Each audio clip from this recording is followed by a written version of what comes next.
విధంగా 113వ కీర్తన ఆరాధనకు సహాయకరంగా 113వ కీర్తన 8వ వచనం చదువుకుందాం. 8వ వచనంలో, ఆయన నేల నుండి దరిద్రులను లేవనెత్తువాడు, పెంట కుప్ప మీద నుండి బేదలను పైకెత్తువాడు. ఆరాధనకు సహాయకరంగా మనము 113వ కీర్తన చదివి ఉన్నాము. ఇందులో మన స్థితి ఏమిటో, మన పరిస్థితి ఏమిటో ఇందులో కనిపిస్తూ ఉంది. దరిద్రులను, బేదలను అని దేవుని వాక్యం మనకు తెలియజేస్తూ ఉంది. దరిద్రులు, బేదలు, ఇలాంటి వారిని దేవుడు ఏం చేశాడని వ్రాయబడి ఉందంటే, లేవనెత్తువాడు అనే మాట, నేల నుండి లేవనెత్తువాడు అని, పెంటకుప్ప మీద నుండి పైకెత్తువాడు అనేటువంటి మాట ఇందులో కనిపిస్తూ ఉంది. అంత మాత్రమే కాకుండా 7వ వచనములో,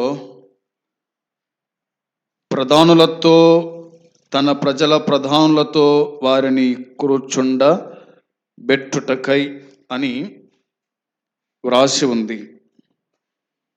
ప్రధానులతో, తన ప్రజల ప్రధానులతో వారిని కూర్చుండ బెట్టును. దేవుడు ఇట్టి గొప్ప ధన్యతను దరిద్రులకు, బీదలకు అనుగ్రహించినాడు. దరిద్రులు, బీదలు అనేవారు ఎన్నికలేని వాళ్ళు, ఎక్కడనో పడి చెడి ఉన్న వాళ్ళు, లెక్కలేని వాళ్ళు అనేది ఇందులో మనం గమనిస్తూ ఉన్నాం. అయితే దేవుడు ప్రధానులతో, తన ప్రజల ప్రధానులతో వారిని కూర్చుండబెట్టును.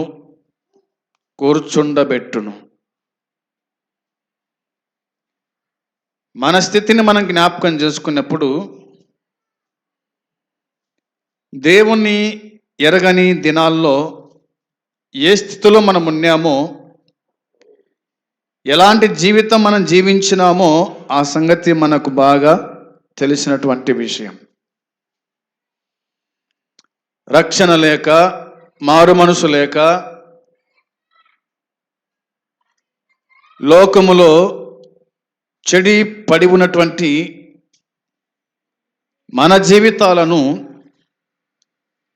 దేవుడు ప్రధానులతో, తన ప్రజల ప్రధానులతో ఆయన కూర్చుండబెట్టినాడు, లేవనెత్తినాడు, పైకెత్తినాడు అనేది ఈ 2 వచనాలు మనకు జ్ఞాపకం తీసుకొని వస్తాయి. అందును బట్టి దేవుణ్ణి మనము స్తుతించబద్ధులమై ఉన్నాం. అందుకే మొదటి వచనములో యెహోవాను స్తుతించుడి అనే మాట కనిపిస్తూ ఉంది. యెహోవాను స్తుతించుడి అనే మాట ఉంది. యెహోవా నామమును స్తుతించుడి అనే మాట వ్రాయబడింది. యెహోవా నామము సన్నుతింపబడునుగాక అనే మాట వ్రాయబడింది. ఈ 2 వచనాల్లో 4 సందర్భాల్లో మనకు కనిపిస్తున్న మాట యెహోవాను స్తుతించుడి, యెహోవా నామమును స్తుతించుడి అని దేవుని వాక్యం మనకు గుర్తు చేస్తూ ఉంది. దేవుణ్ణి మనం ఎందుకు స్తుతించాలా? దేవుణ్ణి మనము ఎందుకు ఆరాధించాలా? దేవుణ్ణి మనం ఎందుకు జ్ఞాపకం చేసుకోవాలంటే 8, 7 వచనాల్లో రాయబడిన మాటలను బట్టి మనము దేవుణ్ణి స్తుతించువారమై, దేవుణ్ణి ఆరాధించువారమై ఉండాలని దేవుని వాక్యం మనకు జ్ఞాపకం చేస్తూ ఉంది. ఎప్పుడెప్పుడు దేవుని స్తుతించాలా అంటే వ్రాయబడిన మాట అదే కదా, ఇది మొదలుకొని ఎల్లకాలము అని వ్రాయబడింది. ఎల్లకాలము అనగా బతికినంత కాలము మనము దేవుణ్ణి స్తుతించు వారమై ఉండాలి అనేది దేవుని వాక్యం చెబుతూ ఉంది. అయితే 3వ చరణములో వాక్యం చెబుతున్న మాట ఏమిటంటే సూర్యోదయం మొదలుకొని సూర్యాస్తమయము వరకు యెహోవా నామము స్తుతి నొందదగినది అని వ్రాయబడింది. సూర్యోదయం మొదలుకొని సూర్యాస్తమయం వరకు గుడుక యెహోవా నామము స్తుతింపబడుతూ ఉంది, సన్నుతించబడుతూ ఉంది అనేది దేవుని వాక్యం చెబుతున్న మాట. మనమే కాదు, ఈ భూమి మీద ఉన్న పరిశుద్ధులందరూ కూడా, ఈ భూమి మీద ఉన్న నీతిమంతులందరూ కూడా ప్రతి సమయములో, ప్రతి నిమిషము, ప్రతి గంట ఇట్లా దేవుణ్ణి వాళ్ళు స్తుతిస్తూనే ఉన్నారు. వారితో పాటు మనము కూడా దేవుణ్ణి స్తుతిస్తూ ఉన్నాం, దేవుణ్ణి స్తుతిస్తూ ఉన్నాం. ఆయన నామము స్తుతి నొందదగినది, ఆయన నామము స్తుతి నొందదగినది, ఆయన నామమునకే స్తుతి, మహిమ, ప్రభావము అనేటువంటి మాటలు బైబిల్ గ్రంథంలో మనకు కనిపిస్తూ ఉన్నాయి. 4వ వచనములో యెహోవా అన్యజనులందరి ఎదుట మహోన్నతుడు అనే మాట కనిపిస్తూ ఉంది. అన్యజనులందరి ఎదుట ఆయన మహోన్నతుడు, మహోన్నతుడు అనే మాట ఉంది. ఆయన మహిమ ఆకాశ విశాలమున వ్యాపించి ఉంది. ఆయన మహిమ ఉంది. ఆయన మహోన్నతుడని వ్రాయబడింది. ఆయన మహిమగల దేవుడని రాయబడింది. ఆయన మహిమగల దేవుడు అనే మాట ఉంది.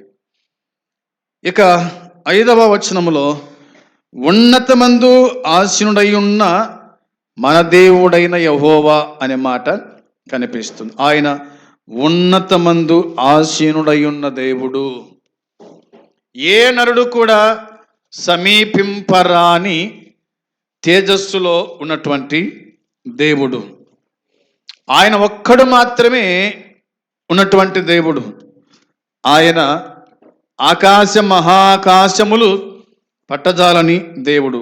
ఉన్నతమందు అనే మాట కనిపిస్తుంది. ఆయన ఆసీనుడై ఉన్నాడు.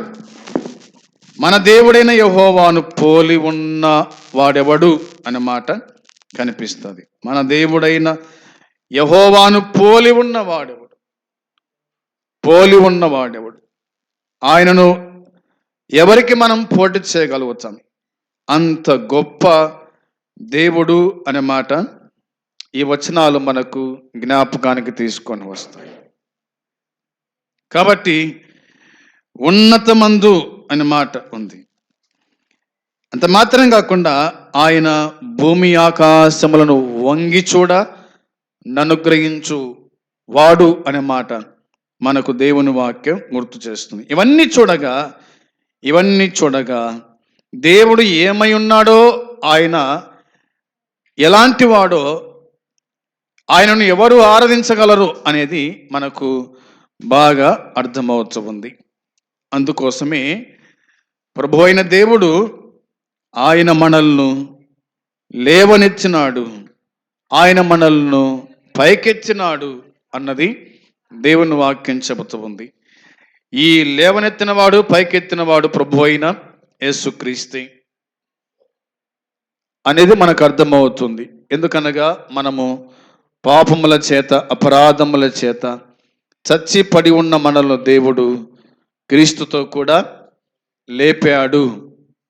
క్రీస్తు అనే బండ మీద ఆయన మనల్ని కూర్చుండ పెట్టినాడు, నిలిపినాడు అనేది దేవుని వాక్యం చెబుతుంది. యేసుక్రీస్తు ప్రభు మనల్ని ప్రేమించకపోతే, మన కోసమై పరలోకమును విడవకపోతే, ఈ భూమి మీదకి దిగిరాకపోతే, మన కోసమై తన్ను తాను అప్పగించుకొనకపోతే గనక మనం ఈ స్థితిలో ఉండే వాళ్ళము కాదు. ఈ విధంగా మనము ఆయన జ్ఞాపకము చేసుకునే వాళ్ళము కానే కాదు. కాబట్టి ఆయన మనల్ని లేవనెత్తాడు, ఆయన మనల్ని క్రీస్తుని బండ మీద నిలిపినాడు, తన సొత్తుగా తన బిడ్డలుగా చేసుకున్నాడు. కాబట్టి మనము ఈ దినమున ప్రభువును జ్ఞాపకము చేసుకుంటున్నాం. ఈ విధంగా ప్రభువును జ్ఞాపకం చేసుకుంటూ ప్రభువును ఆరాధించుచు మనము ముందుకు కొనసాగుదాం. అట్టి కృప దేవుడు మనకు సమృద్ధిగా అనుగ్రహించునుగాక. ఆమేన్.